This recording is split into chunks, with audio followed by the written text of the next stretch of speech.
So we've established that making a linear approximation to a function means using a tangent line to the graph as an estimate for the actual value of the function.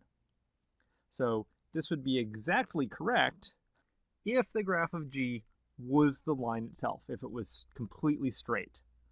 But of course, most of the time it isn't. We know that most graphs are going to have some curviness to them, and that's going to create the small difference between the tangent line and the graph.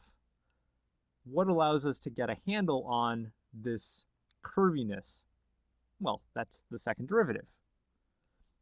So when we estimated the square root of 104, for instance, we had our function being the square root function, and we started with this point, which was 100, 10, and the first derivative gave us the slope of this line. And our estimate then was this point on the line. It was 10.2. That was our estimate for g of 104. When you calculated the second derivative of g, you should have gotten something negative. So that means that the graph is concave down, and it bends like this. So the actual value of g of 104, that's going to be around here, and we can see that it's going to be a little bit lower than the number our linear approximation gave us. So in fact, let's pull out our calculator here.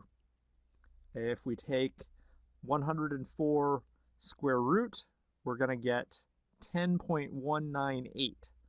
So very close to 10.2, which was our approximation, and it's just a little bit lower than our approximation, as we predicted.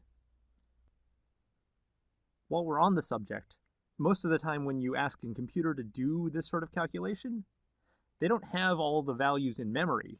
They actually use techniques that are very similar to this. They get a little bit more complicated, but linear approximation is really the basis for all of it. One last thing we should mention. So we've been saying that the tangent line is a good approximation to the graph near the point of tangency. But how near is near? Geometrically, we want to know how quickly does the graph of g bend away from the tangent line? Does it bend away slowly like this?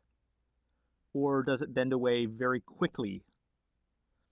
And again, the second derivative is going to help us. So the larger the second derivative, we know the bendier the curve.